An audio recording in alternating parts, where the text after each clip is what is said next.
Good morning guys, good afternoon, good evening. Welcome back to my channel, Bella and Bing. For today's video is mag-iikot tayo guys sa Manila Hills. Manggagaling tayo guys dito sa Phase 5. May pupuntahan tayo dun sa kabala and then ikot tayo. Dito guys, ganyan yung mga itsura ng bahay. Marami na ring residente pero marami pa rin namang walang tao kaya hindi pa masyado matao. At saka ayan, nagpapalaki sila ng mga bahay nila. Ang maganda dito guys, ang ganda ng view. Tapos yung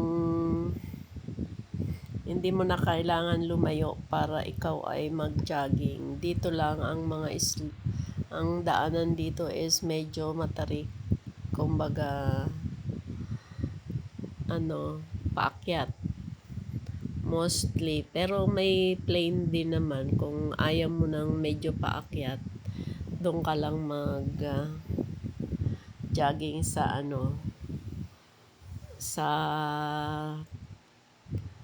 na daan sa plain. Pero katulad nito guys, ito medyo palusong ito magmula sa gate papunta sa palusong yan. Dito naman yung ginagawa nilang jogging area iyan hanggang doon sa left side na yon. Ito dito pwede ka na guys mag-abang dyan ng pampasaherong mga sasakyan. Meron dumadaan tricycle, meron dumadaan minibus papunta ng Commonwealth o kung hindi SM North, Trinoma. Pwede ka na mag-abang dyan. Ngayon, kung gusto mo naman siguradong makakaupo ka, punta ka dito sa terminal. Kasi may pilahan dyan. So, makakaupo ka kasi dyan magmumula yung mga sasakyan. Marami na din terminal dito at saka sa bandang baba hindi na siya magubat. Na siya dito guys, yung matao na. Ang sasakyan, ayan ang terminal dito yung nakapila yan, papuntang SM North yan. Dadaan naman yan sa Commonwealth. Tapos meron din naman nakapila dyan na papuntang Commonwealth lang. Kaya yung mga kahit gabihin sila, nakakabiyahe pa rin pabalik. Tapos pati yung tricycle ay dyan sa left side ko. May tricycle dyan na nakapila yan. 24 hours din yan. May pila dyan. Etong lugar na to, ito yung entrance ng community. Doon, meron dali doon. Tapos, ito naman dito, may 7-Eleven. Ayan. Ito na yung pinaka gitna ng Manila Hills. Yung boulevard. Ito yung dinadayo nila pagka umaga.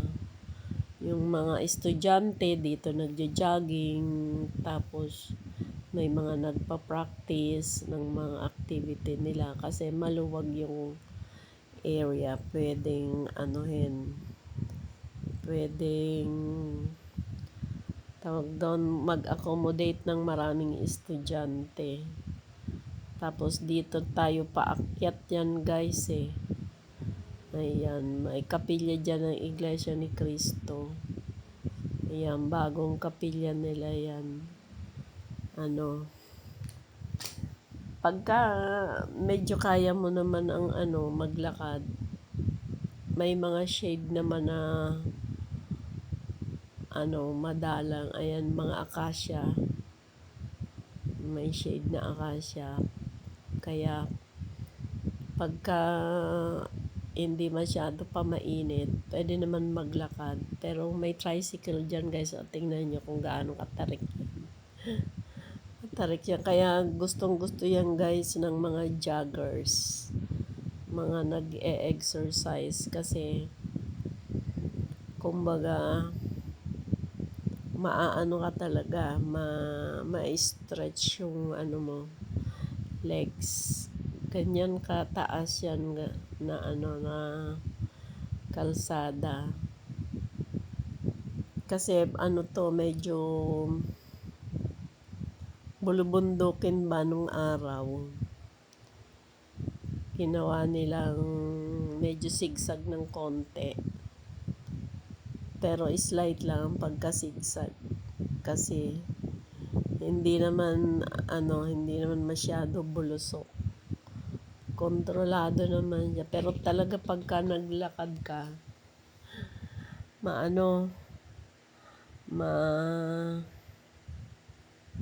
matarik. Dito tayo guys pupunta sa sa phase 2. Phase 2 kung tawagin nila to greenhouse. Ayan yung guardhouse green. Tsaka yung mga original na bahay dito is green. Ayan pa yung ibang original na bahay. Kaya lang yung iba nirenovate na nila. Transform nila into other design. Kasi yung iba naglagay ng extension katulad dyan under construction. 4th floor yata yan o 3rd. Ayan taas. Ayan yung mga original na bahay, nilagyan lang nila ng mga safety measures. May bakod, merong mga grills para iwas sa sa mga normal na yun na may bakod, iwas sa mga ibang tao. Kaya iba-iba na ang hitsura ng bahay. Ito yung mga unang dinevelop nila. Nauna ito. Kaya ito is na halos puno na. Matagal na ang mga residente dito. More than 10 years na nakatira. Siguro mahigit na 15 years ang mga nakatira dito guys. Ayan. Mga renovated na yung bahay. Ang lalaki na. Ang lote dito is pag corner lot, depende sa excess. Pero yung mga mga inner lot, usually 65. So malaki na yun guys na 65. Pagka mo lahat, ginamit mo lahat ng lote, ang laki ng ng bahay na. Kasi up and down naman ito, townhouse. Pero 65 ang lote, kaya medyo malaki. Kasi ngayon, ang townhouse malaki na yung 50 square meter. Usually, na lang, 40, 30 plus, 35, ganyan. Yung mga bagong gawa ngayon na bahay, gano'n na yung sukat ng lote nila. Pero ito, 65 pa, kaya nakakapagpatayo sila ng matataas. Kaya na-renovate nila ng hanggang 4th floor Kaya ang laki-laki ng mga bahay. So kahit maliit ang lote, ayan, tingnan nyo yan ang ganda na ng ng bahay. Stainless yung stainless yung gate. mga grills, stainless, tapos 4th floor. Ang lalaki. Kaya gaano kalaki yung lote na malalagyan mo ng 4 na palapag na bahay. Pagka ganon, 4 na palapag na, parang yung original na bahay, natatakpan na yun eh. Kasi babaguhin na yung mga poste niyan. Kasi syempre, yung mga poste niyan is good for lang, 2 stories. Katulad niyan, 4 na palapag na. Pero yan may excess last yan kasi malaki ang lote. Tapos meron din ino-offer dyan kung tawagin nila i-combine. Yung 2 townhouse, ginagawa nilang isang bahay lang siya ang design, pero ang sakop niya is 2 lote. Parang 2 townhouse na binutasan lang.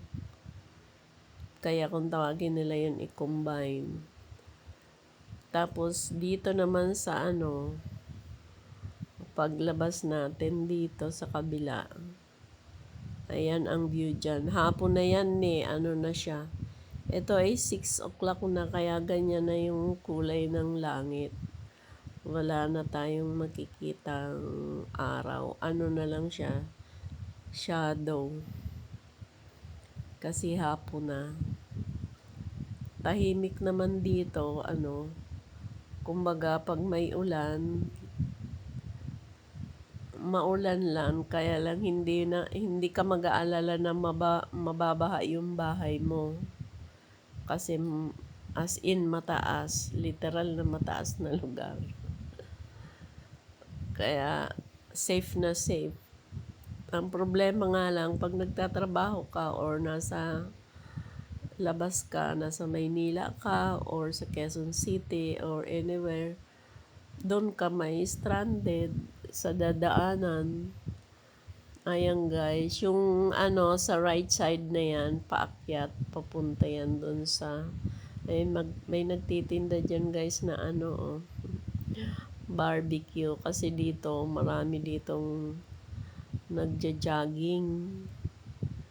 Kaya may nagtitinda na mga residente lang naman yan. Yung paakyat na yan guys, paakyat pa yan eh. May isa pang subdivision, may isa pang yung phase 4 doon ng gate. Hindi na tayo umakyat. Ayan gaano kataas na yan. Ayan, hingal-hingal maglakad dyan guys.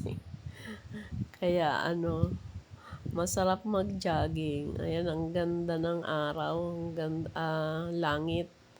Hindi pala yan araw, na yan, kulay ng kasi ang sunrise yan na nasa harap natin. Ayan yung bundok ng Sierra Madre. Yang nakikita natin mga bundok na yan, Sierra Madre yan. Kaya palibot ng bundok. Ang Montalban kasi bulubundukin.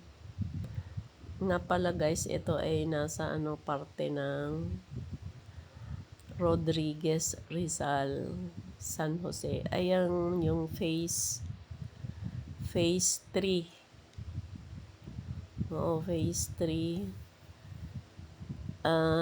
Teresa. Ayan, Teresa. Ayan yung gate nila. Tapos, dito naman sa unahan, ang Isabel. Diyan naman ang pinaka main entrance nila.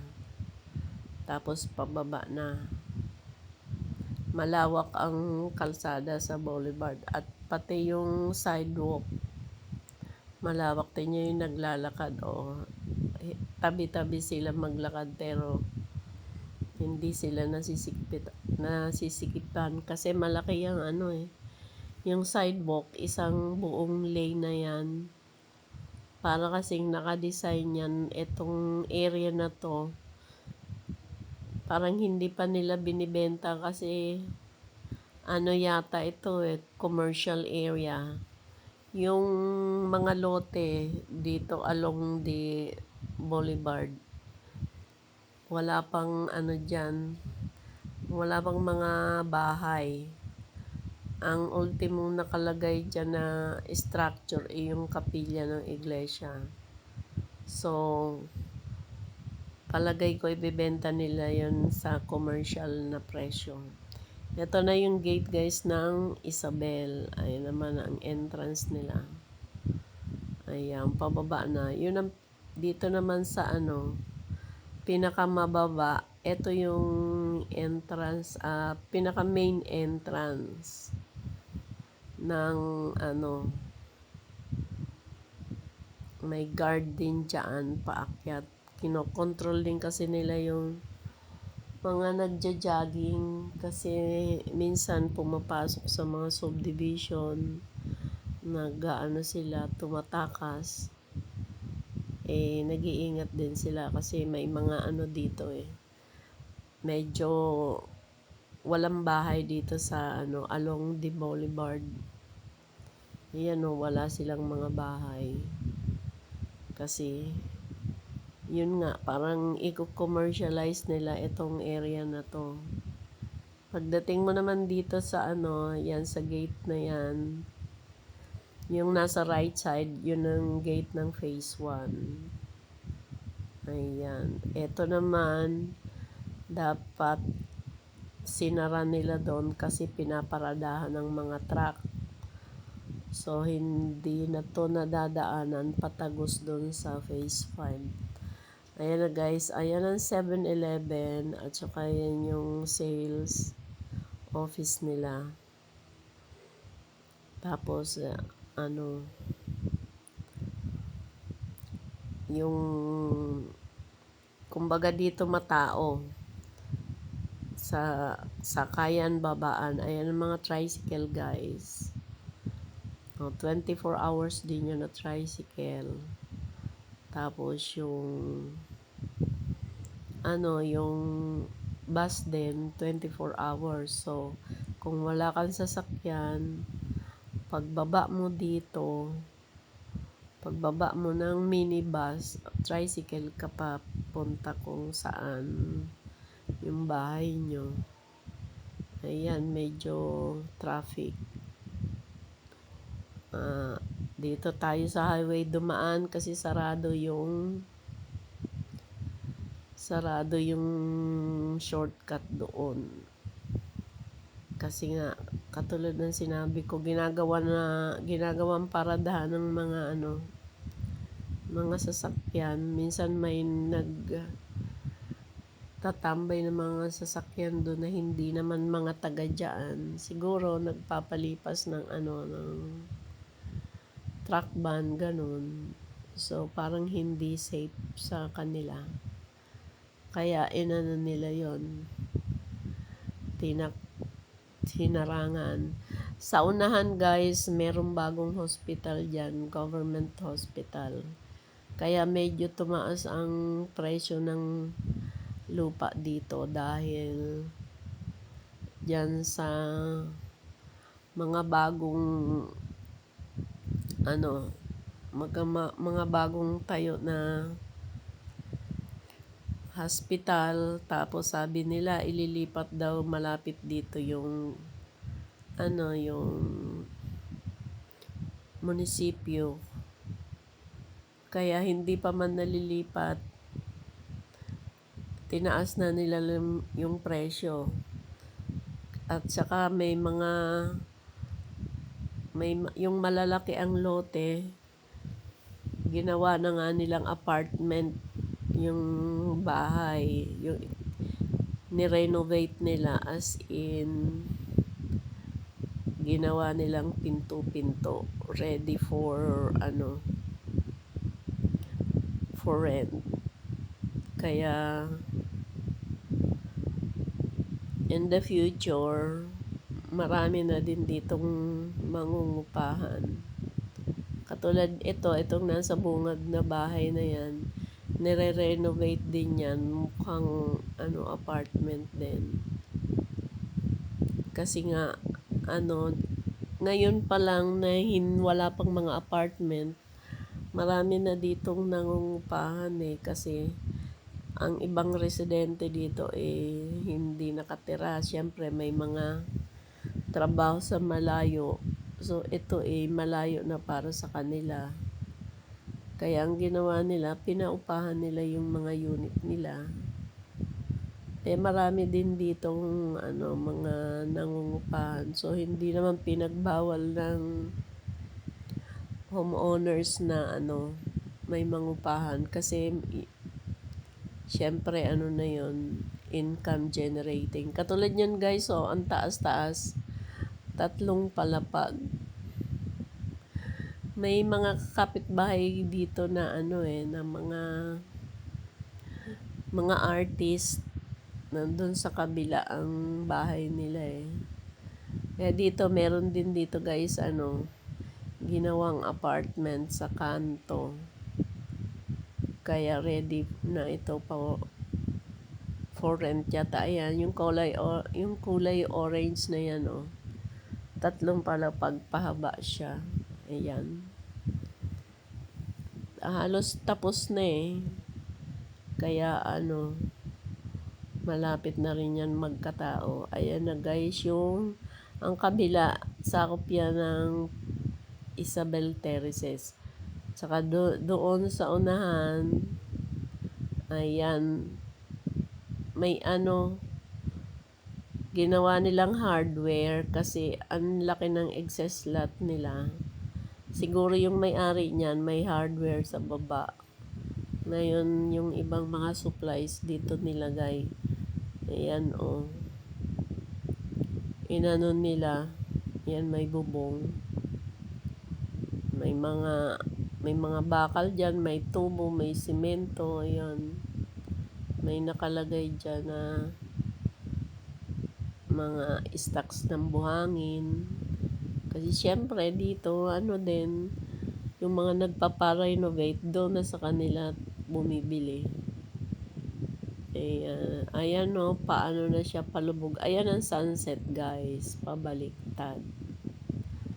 So, salamat sa pagsama sa akin around Manila Hills. Hope sana nagustuhan ninyo and sana panoorin din ninyo yung iba ko pang mga video. Thank you for watching. Bye-bye and see you in my next vlog.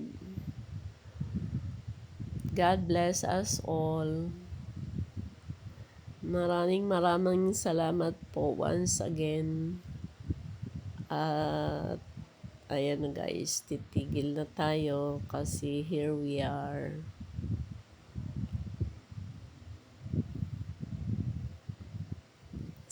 Bye-bye and see you.